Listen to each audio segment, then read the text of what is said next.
계약 끝났는데 안 나가고 버티면 강제 집행 당하느냐? 결론부터 말씀드리면 집행관은 웬만해선 안 옵니다. 대신 임대인이 보증금을 법원에 맡겨버리는 순간 버티는 하루하루가 돈으로 계산되기 시작합니다. 왜 그럴까요? 보증금을 아직 못 받는 동안은 버티는 게 불법이 아니거든요. 법원도 그 점유를 불법 점유로 보지 않습니다. 그런데 임대인이 그 보증금을 법원에 맡겨버리면 버틸 명분 자체가 사라집니다. 쉽게 말씀드리면 내가 쥐고 있던 인질이 법원 금고로 들어가 버리는 겁니다. 그 다음에 무슨 일이 벌어지는지 지금부터 뜯어보겠습니다.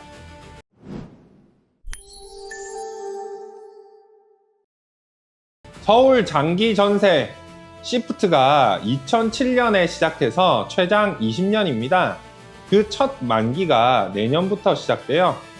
만기 가구가 내년 310가구에서 2031년엔 4000가구를 넘어갑니다. 입주민들은 계약 연장이나 분양 전환을 요구하고 서울시는 원칙을 지키겠다는 입장인데요. 현장에선 이런 말들이 나오기 시작했습니다. 설마 서울시가 어르신들 집을 빼겠어? 버티면 되지. 서울 얘기로 들리시겠지만 이 법리는 공공임대든 일반 전세든 똑같이 굴러갑니다. 사실 이게 왜 그러냐면요. 계약이 끝나는 순간 임차인이라는 지위는 끝납니다.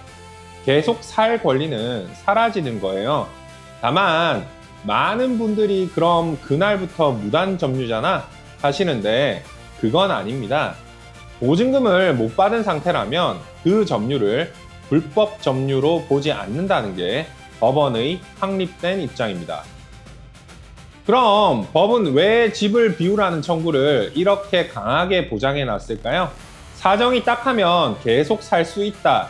이렇게 되면 뒤에 줄 서 있는 대기자 수만 가구가 통째로 멈춰 서거든요. 공공임대는 물량이 정해져 있는 그릇입니다. 법은 한 세대의 사정만 보는 게 아니라 그 줄 전체를 같이 봅니다. 냉정하게 들리시겠지만 이게 제도의 설계 원리예요. 자, 여기서 많은 분들이 이렇게 알고 계시거든요. 설마 공공기관이 어르신들 상대로 집행까지 하겠어? 맞습니다. 그건 거의 안 합니다. 공공기관도 명도소송 자체는 일상적으로 걸어요. LH가 임대주택 세입자를 상대로 확정 판결까지 받은 사례가 몇 년 사이 600건 넘게 잡힌 적도 있습니다. 그런데 판결을 받아놓고도 실제 집행까지 가는 경우는 드뭅니다. LH 쪽에서도 끝까지 기다리다 마지막 수단으로 소송을 했고 판결이 나도 집행은 거의 안 했다고 밝힌 적이 있어요. 다만 이건 임대료 연체 사건들 얘기고요. 20년 만기 퇴거는 아직 선례가 없습니다. 첫 사례가 내년에 나오는 거예요. 담당자 입장에선 이유가 단순합니다. 집행관이 어르신 살림마당에 내놓는 사진 한 장 나가면 이 정책 끝난다. 근데 여기서 착각이 시작됩니다. 집행을 안 한다는 건 봐준다는 뜻이 아니라 다른 방법으로 받아낸다는 뜻이거든요. 변호사 입장에서 솔직하게 말씀드리면 공공은 민간 집주인보다 재량이 훨씬 좁습니다. 개인 집주인은 사정 딱 하시니 1년 더 사세요 할 수 있어요. 자기 돈이니까요. 근데 공공기관 직원은 그 한마디를 문서로 남겨야 하고 나중에 감사해서 설명해야 합니다. 쉽게 말씀드리면 인심 쓸 돈이 자기 돈이 아닌 사람은 인심을 못 씁니다. 그래서 남는 경로가 딱 하나예요. 문은 안 뜯고 계약은 끝내고 정사는 칼같이 한다. 그 칼이 뭐냐? 바로 공탁입니다. 계약이 끝나면 임대인의 보증금 반환 의무와 임차인의 집 인도 의무는 동시 이행 관계예요. 그래서 아까 버티는 게 불법이 아니라고 말씀드린 겁니다. 그런데 임차인이 나가지도 않고 보증금 수령도 거부하는 상황이 되면요. 임대인은 그 돈을 법원에 맡길 수가 있습니다. 이게 변제 공탁이에요. 그리고 법원은 이렇게 봅니다. 임대인이 보증금을 실제로 주거나 제대로 주려고 했다면 그때부터 임차인이 버틸 권리는 사라진다. 이런 취지의 대법원 판단이 최근까지도 이어지고 있습니다. 돈은 법원에 있고 상대가 공공기관이면 돈이 없어서 못 주는 상황도 아니고요. 그럼 그 이후 기간은 얼마로 계산되느냐? 여기서 또 착각이 나옵니다. 전세라 월세가 0원이었으니 물어낼 것도 0원 아니냐? 아닙니다. 법이 보는 건 내가 약정했던 월세가 아니라 그 집을 실제로 쓴 값입니다. 그 값은 감정으로 정해지는데요. 시프트는 시세보다 훨씬 싸게 살던 집이잖아요. 그 간극을 어디에 맞출 거냐가 다툼의 시작점이 됩니다. 여기서 진짜 중요한 게 있어요. 이 대목은 판례가 갈려 있습니다. 계약 끝나고 계속 살았으면 그 기간 사용료를 물어내야 한다는 판단도 있고, 보증금을 못 받고 있었던 이상 실질적으로 이득 본 게 아니라며 안 물린 판단도 있어요. 특정 사건 번호를 짚어드리는 게 아니라 이런 취지의 판단들이 양쪽으로 쌓여 있다는 말씀입니다. 갈린 건 결국 하나예요. 그 시점에 보증금이 임차인 손에 닿을 수 있었느냐. 그런데 이 사건에는 아직 아무도 크게 안 짚은 쟁점이 하나 더 있습니다. 공공주택특별법 제49조의 3을 보면요.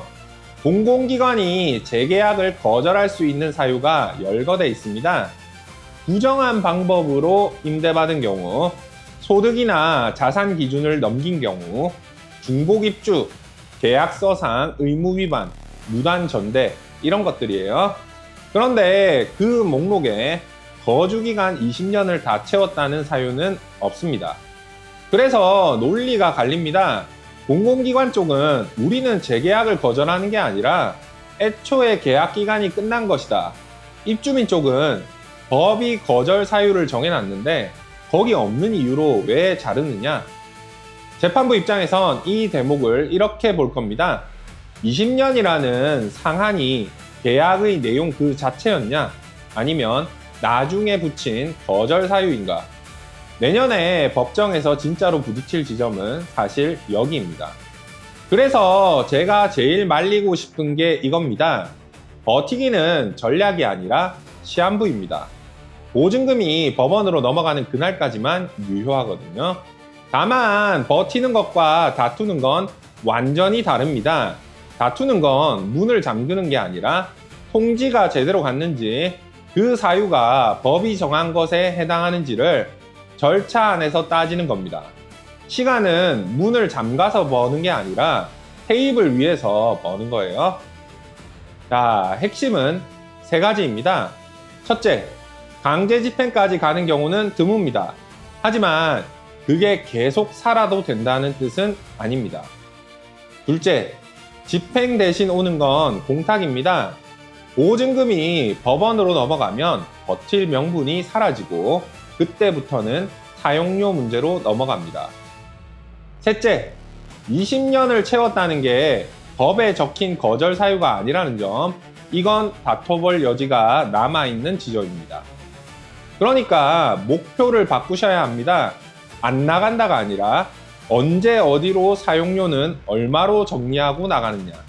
부산에서도 국민임대나 행복주택에서 소득이나 거주기간을 이유로 재계약 거절 통보 받으시는 분들 계십니다. 확인하는 순서는 똑같습니다. 주변에서는 버텨봐, 설마 사람을 딜에 내앉히겠어? 하고 편 들어주십니다.